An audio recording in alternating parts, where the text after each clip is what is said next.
80 million years ago, disaster came to a world ruled by dinosaurs.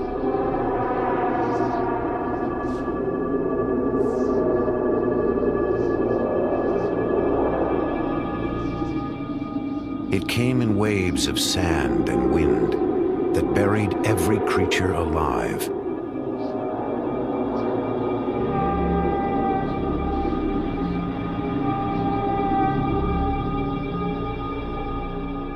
For eons, the dinosaurs lay entombed in a place that would one day be called the Gobi Desert, in a country named Mongolia. Among the dead was one of the strangest dinosaurs that ever lived. It was called Oviraptor. It was swift, smart, lethal. Now only bones tell us about its life and the vicious world it lived in.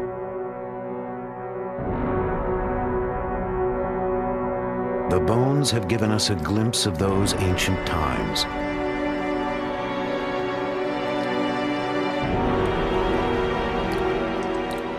A dim reflection of life before history.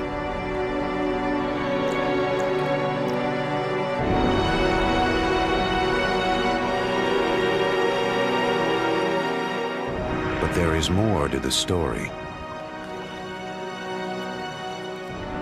Still hidden in the vast emptiness of the Gobi.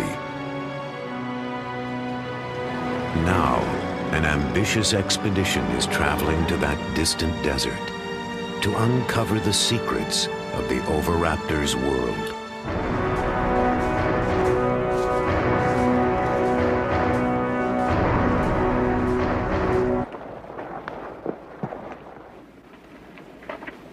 They don't exactly look like scientists. Often they're mistaken for each other.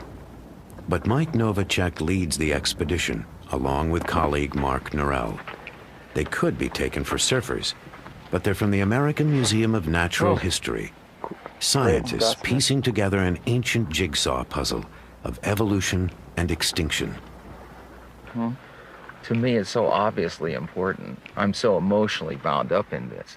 I can't imagine why a knowledge of our history, of where we come from, isn't important to a human experience. Could you imagine what it would be like to live in the late 20th century and not know that extinction actually existed? There's also just a sense of discovery. I mean, every bone that we find tells us something about how the world was 80 million years ago, which is pretty neat. Just having a sense of history of what the planet was like and what the planet has gone through, I think just increases our appreciation for our own existence.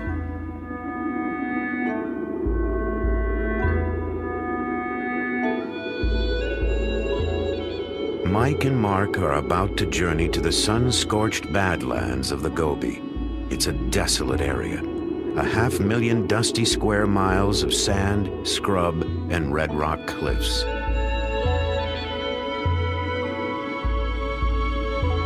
But it's a paleontologist version of heaven, for this is where the Oviraptors lived and died, and lay untouched in the earth for millennia.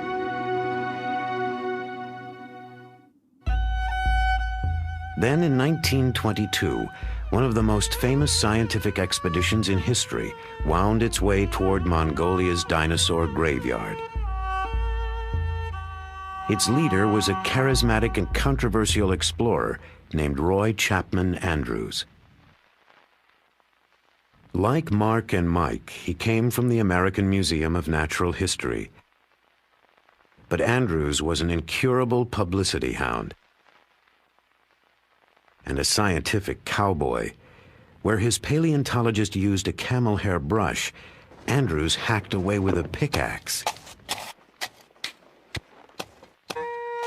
But he found one of the richest dinosaur boneyards in the world. He returned with a spectacular collection of fossils and a library of stunning film images.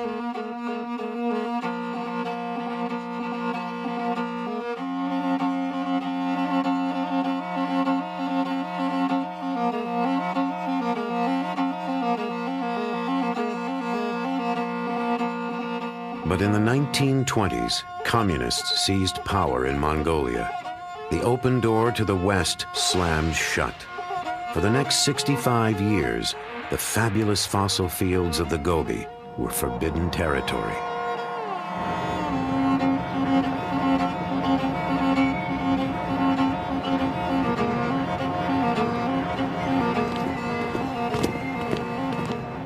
Now everything's changed. Only token symbols of Russia's domination remain. Finally, Western scientists can return. What about, we don't want those onions? They rot. They rot in 2 days. So I don't know. Mark and Mike were among the first scientists allowed in.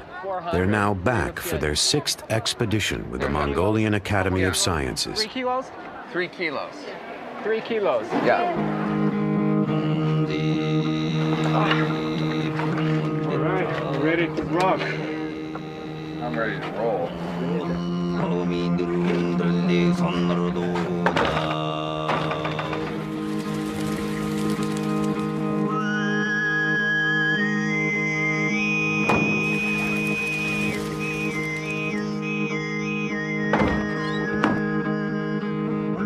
They have just enough supplies for a short month and a long way to go. Retracing Andrew's footsteps on their way to one of the richest concentrations of fossils in the world, a place called Ukatolgad.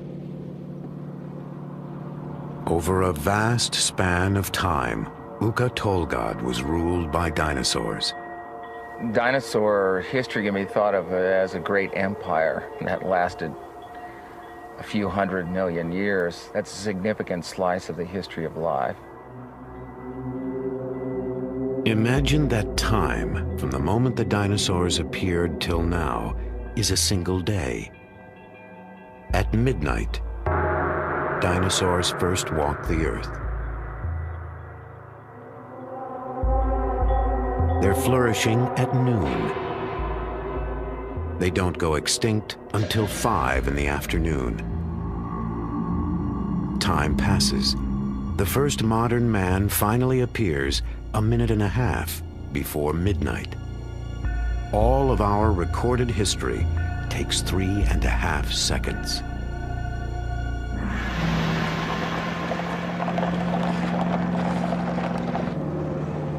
In the Gobi, time seems to have stood still. The Gobi is such a big place, and it basically has no life support system. We really have to bring everything with us. So all our food, all our fuel, which we're carrying in a fuel tanker, all our supplies have to be treated like we're actually exploring a polar region. In such a vast area, success is never certain. Even getting there can be a nightmare. Roy Chapman Andrews thought he'd solved the problem in the 20s with a new piece of technology. When it was announced that we were to attempt a scientific exploration of the Gobi Desert with a fleet of motor cars, men said that we were little less than fools. Only camels had been used in that country. We had 40 men, 8 motor cars, and 150 camels to carry supplies. It was the biggest land scientific expedition ever to leave the United States. Roy Chapman Andrews. From China, Andrews headed northwest. He left Peking, then crossed over the border, and drove deep into the parched heart of outer Mongolia. Mongolia, a land of painted deserts dancing in mirage. Mongolia, a land of mystery, of paradox and promise. A thirsty land, a land of desolation. Gazelles, wild asses, and wolves ranged the marching sands. Few explorers had been there, and they brought back tales of thirst, cold, and hunger. But Andrews found one more thing: mud. Our average speed was only 4 miles an hour. Rocks, ravines, washouts, and ditches followed one another in rapid succession.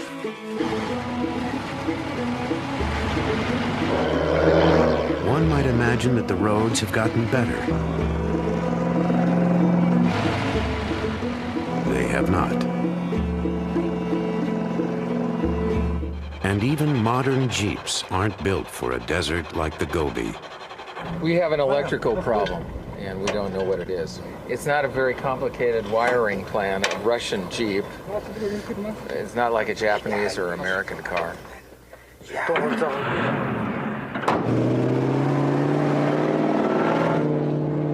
They're up and running, but next, it's a truck's turn. Piston, huh? We think it's piston number 6. A critical breakdown could have severe consequences. End of the expedition, if not the end of our lives.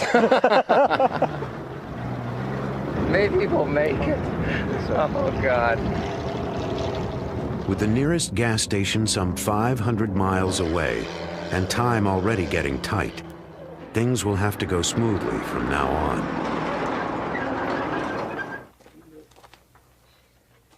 Oh, we're having some mechanical problems. We think it's a fuel pump, but we're not sure. This could be way bad.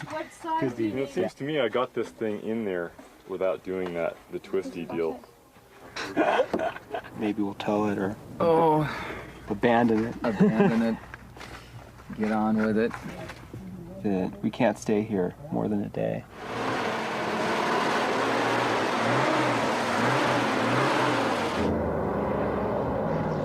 After more than 12 breakdowns, the vehicles all decide to run at the same time. As they enter the dusty dinosaur fields of the Gobi, they're traveling a long way, backwards in time.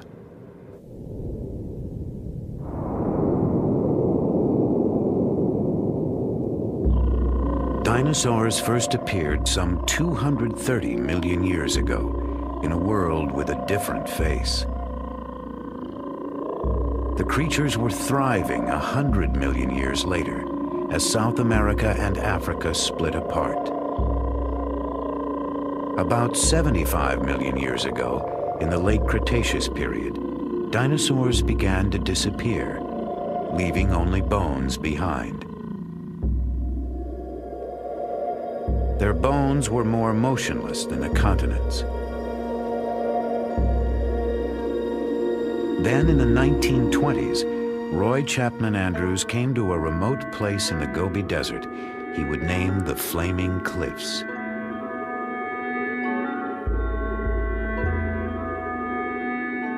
It was a likely-looking place. There appear to be medieval castles with spires and turrets, brick red in the evening light, colossal gateways, walls and ramparts. A labyrinth of ravines and gorges studded with fossil bones make a paradise for the paleontologist. Without a doubt, there were hundreds of bones lying just beneath the surface. But where? If only my eyes could pierce that baffling surface and get a glimpse of what lay concealed. Within minutes, they were finding fossils. Andrews and his team had stumbled onto the mother lode of dinosaur bones. They discovered the remains of some 200 different animals, many of them completely new species. The fossils revealed a world that Andrews found alien and terrifying. Dinosaurs were the sort of creatures you might think of as inhabiting another planet, or the kind you dream of in a bad nightmare.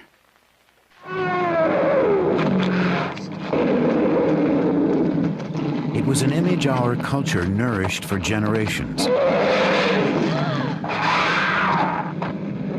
Dinosaurs were fierce, monstrous, and not all that bright.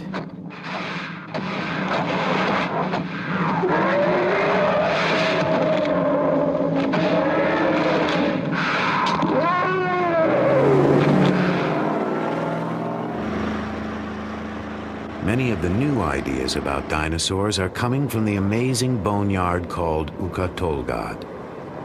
The team discovered the site 3 years ago. Now, to get to the dinosaurs, all they have to do is find it again.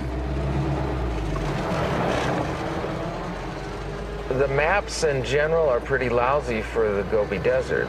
The towns on those maps are myths in many cases. We don't even pay any attention to any of the roads marked on those maps. They're completely wrong. Even a satellite tracking system doesn't always help. So the satellite may know where you are, but the road you need may be in a completely different direction. So the roads here are very confusing. There are no signs, and many of them lead nowhere. Mandalobo. Mandalobo is here. So we're gonna go like this. Yeah. We're a little off course. We're not really lost. We're just a bit off course. So we've got to go this away and that away.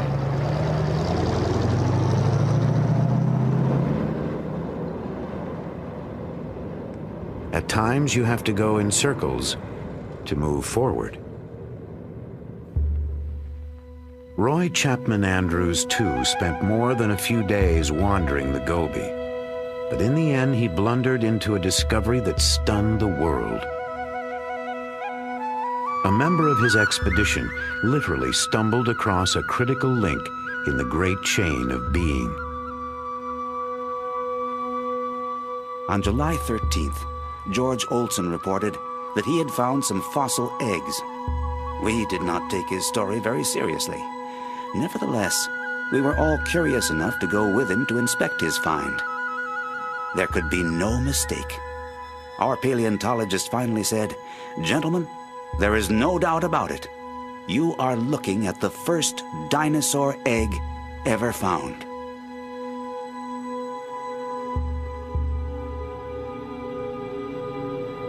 The discovery made Roy Chapman Andrews a national hero.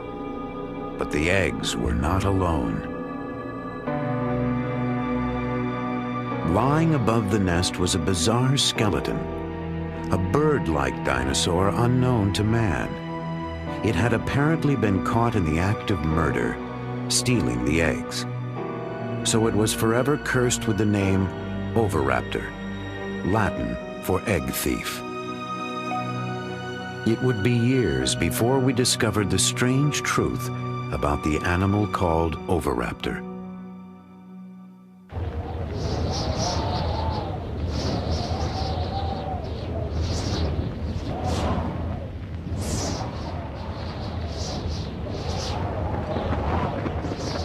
In the late 20s, the winds of change blew fiercely over the great dinosaur fields of Mongolia. That's when Roy Chapman Andrews was forced to leave the Gobi forever. We are more than ever convinced that Central Asia was a paleontology Garden of Eden. Still, we have shown the way, have broken trail, as it were. Later, others will reap a rich harvest.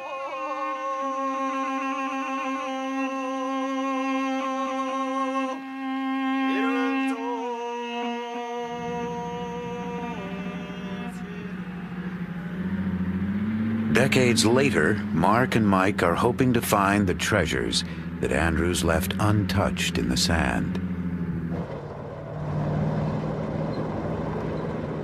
After more than a week in the blistering Gobi, they finally reach their goal, the brown hills of Ukatolgad.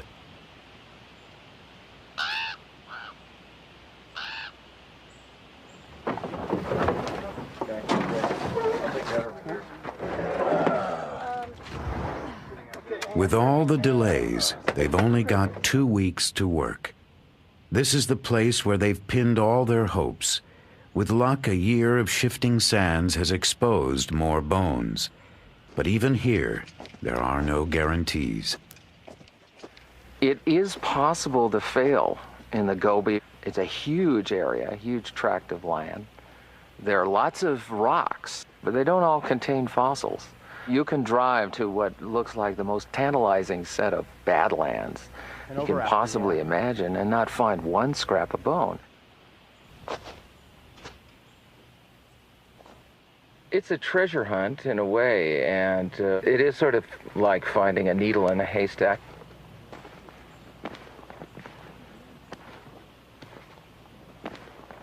But on this day, discovery and elation are immediate. Oh, I see it.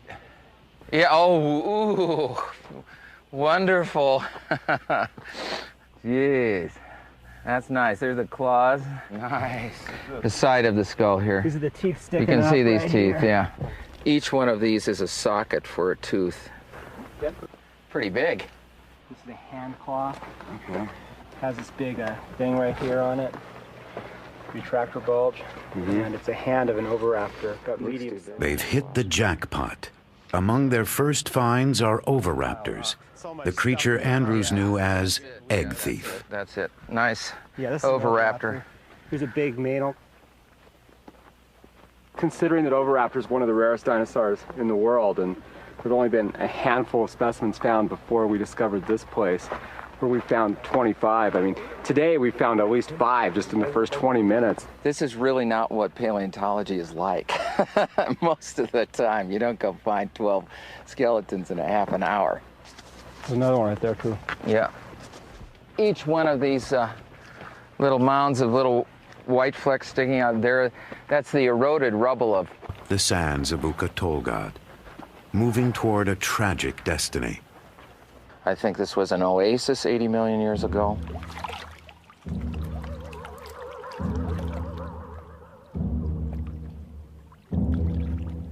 There are huge numbers of dinosaurs and other vertebrates congregating around maybe some water.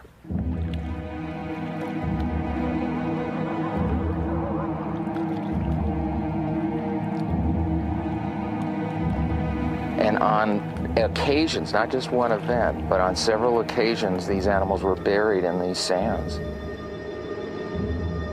We'd have to imagine an enormous sandstorm or an enormous force bearing down on these creatures for such a disaster.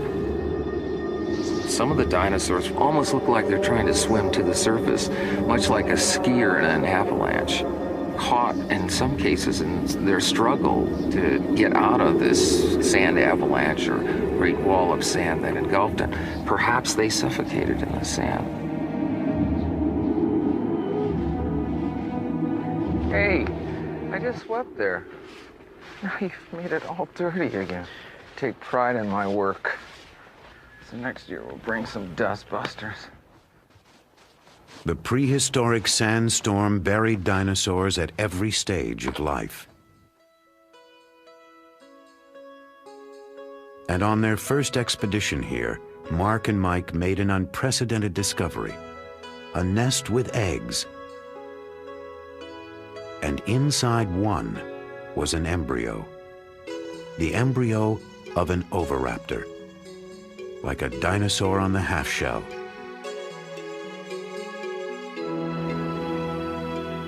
Here was the vicious carnivore, the egg thief, just a tiny baby about to hatch.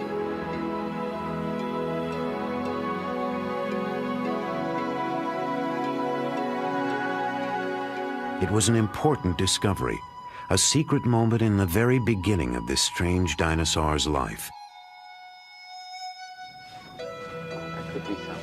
This year, they're hoping to find out more about the oviraptor and its fate.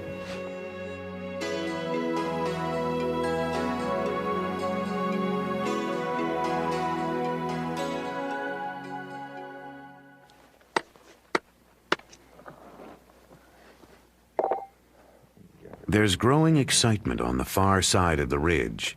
They think they've found a completely new kind of dinosaur, a relative of the oviraptor, and it may shed light on what ultimately happened to the dinosaurs. We have no idea what this is. It's a really big animal. It might be something new. This specimen has a lot of important implications that go beyond just being a really beautiful object, so it's exactly what we wanted to find. We hope. The skeleton is what's important. Mark and Mike believe that these bones may help prove an exciting theory, that some dinosaurs actually evolved, they evolved into creatures that are still alive today. The bones tell the story.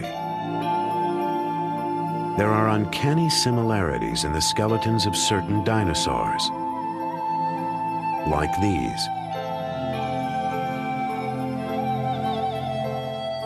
And modern birds. Almost without doubt, they shared a close common ancestor.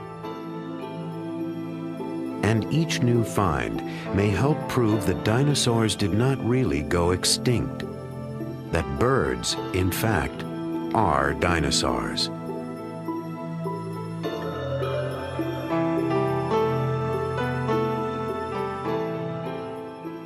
Dinosaurs need to be thought of as incredibly successful animals that exist with us today. We just call them birds. Our skies are filled with dinosaurs.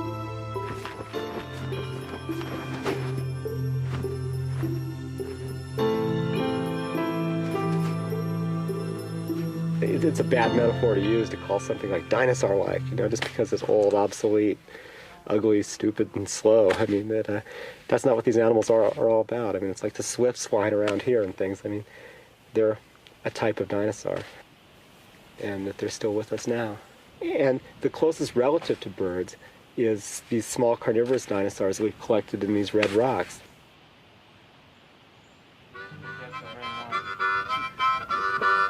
At day's end, hopes are high that this new find will help connect the dots between dinosaurs and birds. The feeling of anticipation is palpable, if not always exactly in key.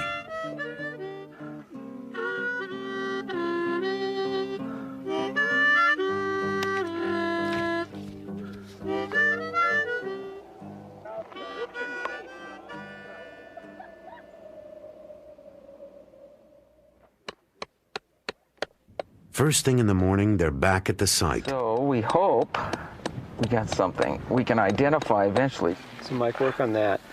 Kill that beetle while you're at it. Here we go, Mark. Okay, pry it out. As they pry the rock open, they sense trouble. Yeah. Oh. Look at that. Yeah. I don't know what that is. We're a bunch of scutes, maybe. I'm afraid to say. Could it be a theropod with arms? No. Well, there could be, but It's not known to science. I think what we're looking at is that there's a dead theropod right there that's gone, and we're excavating an ankylosaur. And the ankylosaurs are among the most common dinosaurs around. It's not a new dinosaur at all. It's not even related to birds. I'll show you. Clean. I'm sure this is an ankylosaur. I mean, I'm like 100% So just want to just go positive. away?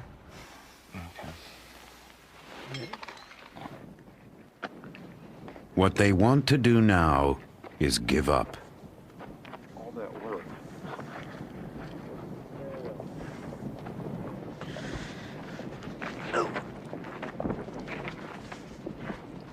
Today, the dinosaur hunters have tracked down approximately zilch. Well, you win a few and you lose a few. That's just... I don't feel too good right now. I'm tired. They've spent 2 fruitless days working in the blistering heat. But tomorrow will be another day. With any luck, a better one.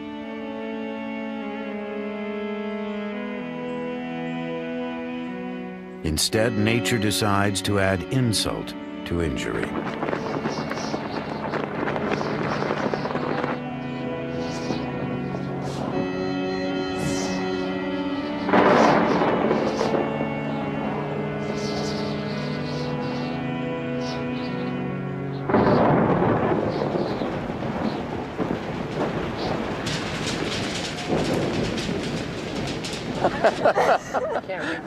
As Mongolian would say, Ik Boro, it's raining. Sounds like I'm bored. Yeah, it sounds like I'm bored, yeah.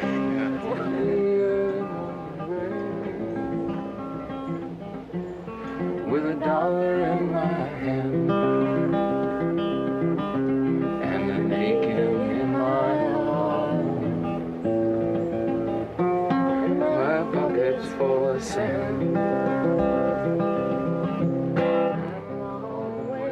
The sun burns off the disappointment.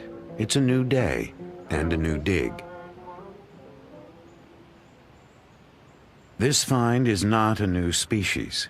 It's not related to birds, and it's not an oviraptor. But it probably was the oviraptor's prey. It's an animal called Protoceratops. They called these guys the cows of the Cretaceous. They were sort of everywhere. They roamed around, they think maybe in herds. And It's full of spikes. We actually call it spiky now. Yeah. we've sort of bonded with this one. These are the eyes and the snout. So we're looking at the skull from the top. These are cheek spikes and the frill covering the neck here. This one kind of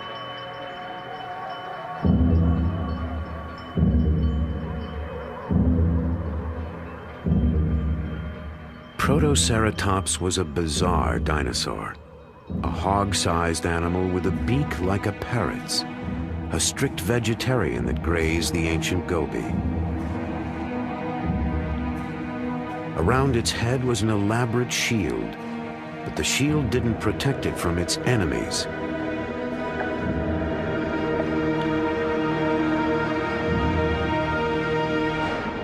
Enemies like the oviraptor.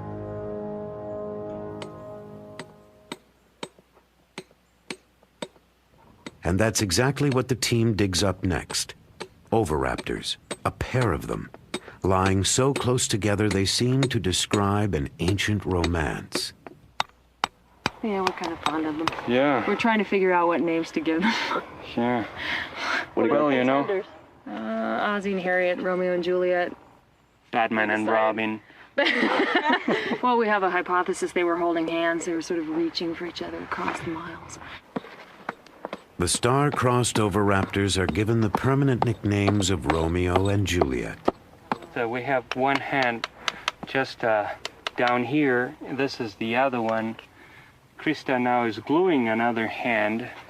And this is, of course, the neck coming up and the head and the hip bone. And over here, we have a claw. It's a long, hard process to excavate the past, but they've done it before. Over the last few years, they've uncovered a world of almost preposterous beings.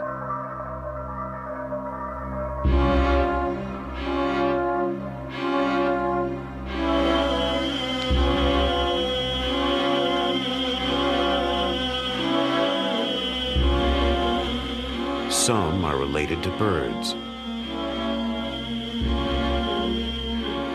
Others are even related to us. Our tiny ancestors, mammals that lived alongside the oviraptors. Most of these mammals were small, like early mice and shrews. But these insignificant creatures gradually evolved into all the mammals of our world. The cats, the aardvarks, the whales, and even human beings.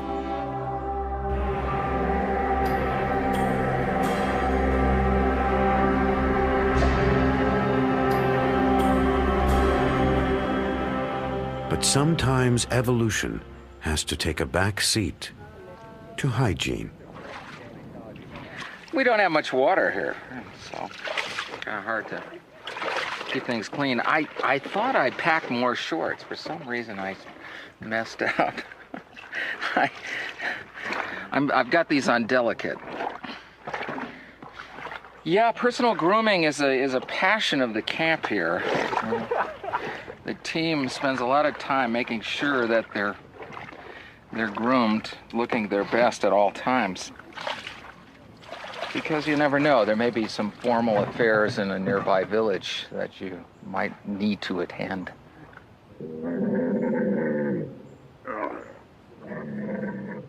There are only a few days left.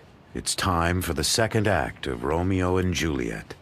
The oviraptors await a sheltering shroud of rags and plaster. They're now in the skillful hands of preparator Amy Davidson. I love skeletons. I actually never was that into dinosaurs as a kid, but I've always loved bones. And I have a background as a sculptor, and I've always admired the skeletons that we all have inside us as some of the most beautiful sculpture on Earth. And these fossil skeletons look almost as well preserved as yesterday's camel skeleton, but they're a dinosaur, you know. These fossils are forever.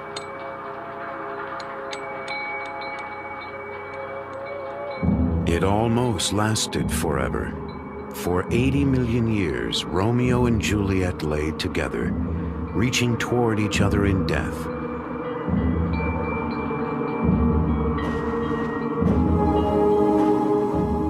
What were they like in life?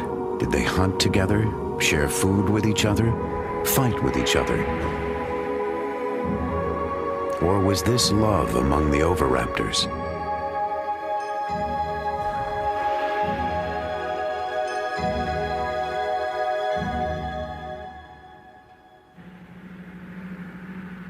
Scientists may never know for certain if the bird-like oviraptors fell in love. But now there's a new find that digs even deeper into the private lives of the dinosaurs. A place paleontologists usually enter only in their best dreams. Oh yeah, it's farther down. They've discovered another oviraptor. And then, in the dirt below the skeleton, eggs. An entire nest.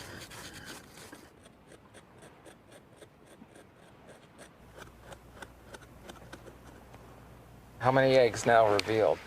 1, 2, 3, 4, 5, 6, 7, 8, 9, and then 3 over there, 12. 12 eggs. All right. There's another one coming out right here. Now, this is really a great fossil find because it's one of the rare instances where we can capture a little bit of behavior that's 80 million years old. Here we have a sort of a day in the life or the death of a creature, of a dinosaur, in association with something it did during its life. This one was fossilized where it dropped, and it happened to drop right on top of its own nest. She didn't just drop there. The good mother oviraptor was sitting on the nest. They probably brought food to their nest, as birds do. And the good mother tended her eggs. Like a bird, she prodded them into a circle. The fearsome carnivore of the Gobi was parenting. So the story of the dinosaur named Egg Thief has finally come full circle. The oviraptors watched over their eggs and took care of the nest. Now they will never be seen as simply nightmare creatures again.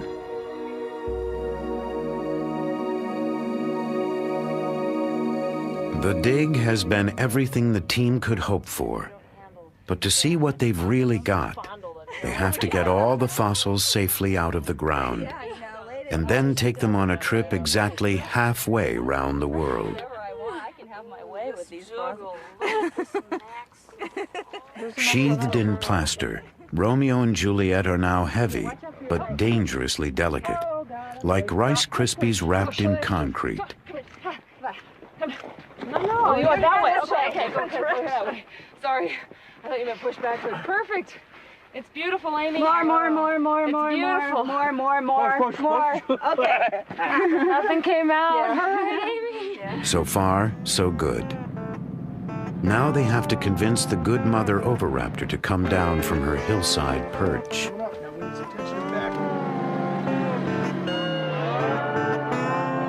It's like moving a grand piano off a cliff. Come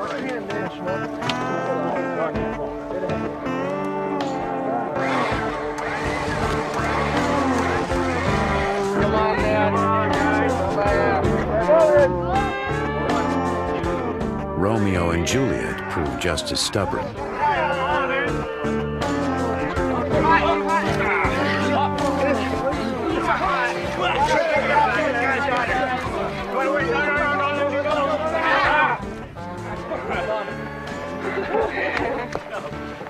I'm happy. Just drive slowly, please.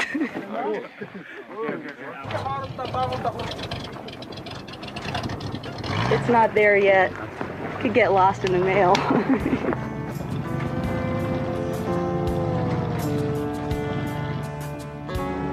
They do get lost in the mail.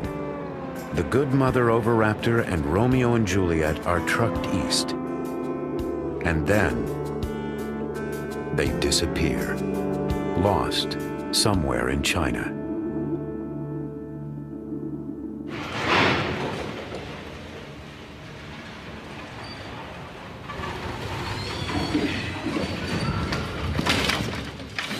After 4 months bound up in Chinese red tape, the dinosaur fossils finally make it to their destination.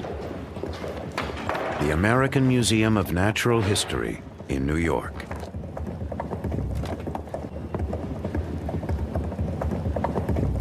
The first arrival is Juliet. She's headed for Amy's lab, where if all goes well, they'll find out what ancient secrets lie beneath the recent coat of plaster. I'm really glad this is here. This is great. From the summer in the Gobi to the winter in New York City.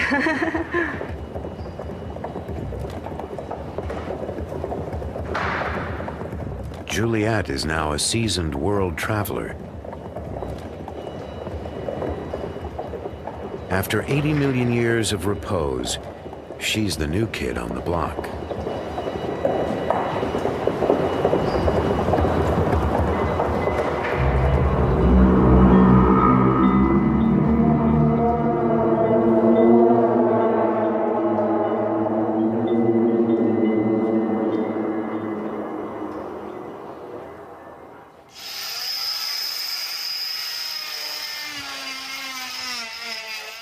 There's a lot of questions at this point.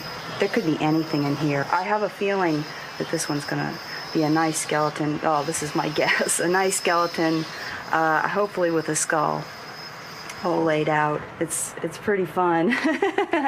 And it's all mine.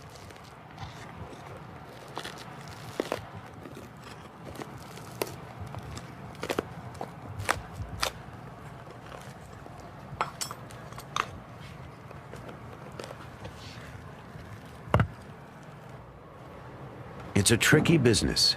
Millimeters make all the difference. Yeah, this is good. I'm really glad I didn't saw through a bone in the process. It's weird. It's just opening this little window into this world I was living last summer. Yeah, this looks good.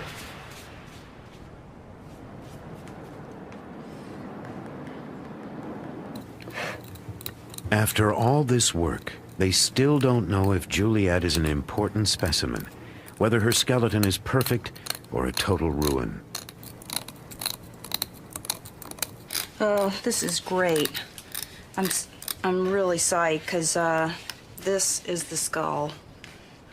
It does have a skull. We're really, really happy. I like it, you know, working late at night. It's really hard to go home because I just look at it and say, I can't believe this. It's traveled 80 million years and halfway around the world, and it's sitting here, and you know, it's a dinosaur. Working late tonight? And it's so beautiful. It's the more I work on it, the more you see this natural sculpture. My work just sort of disappears and this beautiful thing comes out of the rock.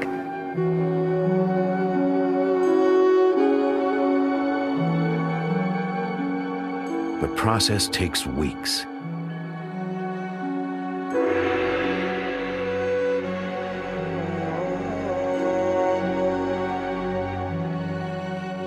Finally, Juliet is revealed in all her splendor. She's everything they've been hoping for. Perhaps the most perfect specimen ever found. A dinosaur for the ages. It's a beautiful fossil. In fact, I mean, I think that this is probably the best prepared and the best preserved oviraptor that's yet been worked on from our expedition or even anywhere in the world. I think we're going to have to be able to relish in the fruits of last summer for many years to come. Makes you wonder what's still out there. She's more than a pretty face. These bones will help us trace the evolution of dinosaurs into birds. Meanwhile, Juliet makes a scientist dream about the world she left behind. I think what fascinates me is the broad picture. What was it like if you were flying in a little Piper Cub over that area like some of the bush pilots do over the Serengeti? What would it look like then? All those dinosaurs and the mammals and the lizards and the goby. After 6 long summers, Mark and Mike have uncovered the hidden secrets of the goby, making Juliet's world feel almost real.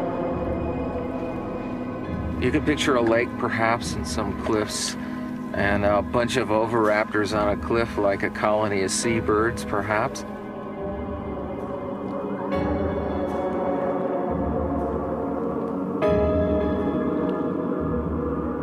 And a bunch of these tank-like ankylosaurs lumbering around near the pond. And perhaps a herd of protoceratops wandering through, and every once in a while, a vicious velociraptor coming over the hill to nab something.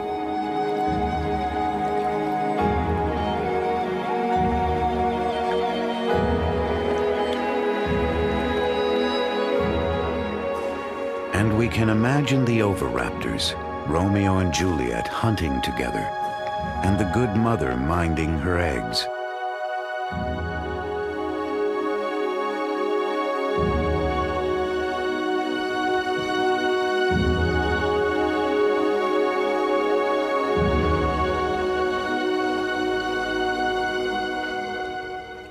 Unnoticed in its low station is our own ancestor, a tiny, tense creature lost among the powerful beings of the ancient goby.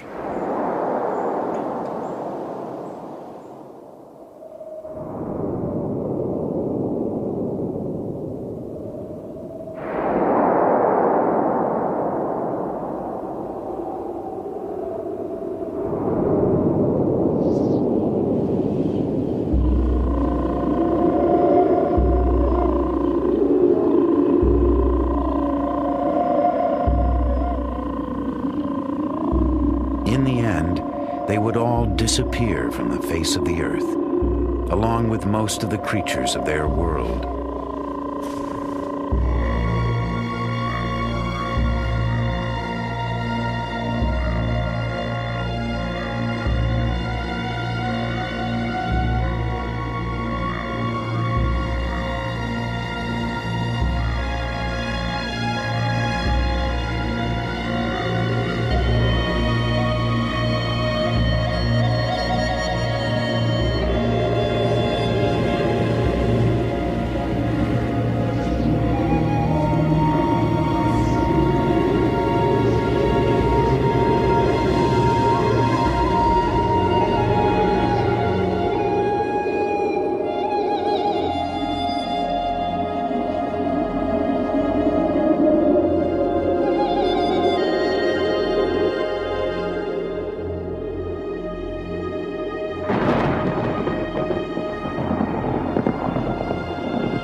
From our perspective, of course, this mass extinction event is not a big problem because we're part of the group that survived and started evolving into bats and large hoofed animals and lions and tigers and bears, and ultimately humans. Ultimately, humans, like the oviraptors and most of the dinosaur kingdom, may not be able to count on permanent residence on Earth. Every species that's ever lived has become extinct or will become extinct. And whether extinction is due to the total decimation of a population or whether it's due to the evolution of that species into another species, nevertheless, everybody becomes extinct eventually. So in that view, we've had it. Some species lived and then died out, a story like any other story. Others evolved, changed, and lived on. So perhaps a message about our own future is encoded in these silent remnants of the past. The only real knowledge we have of our distant biological past is from the fossil record. And it gives us a sense of who we are and where we sit in the world and what that world might become. Time is the hardest rock to pierce, and the story of life, with its infinite changes, is the greatest mystery we have. But the expedition has been blessed with luck. They've gazed into the past and brought the violent and tender world of the oviraptor that much closer to our own.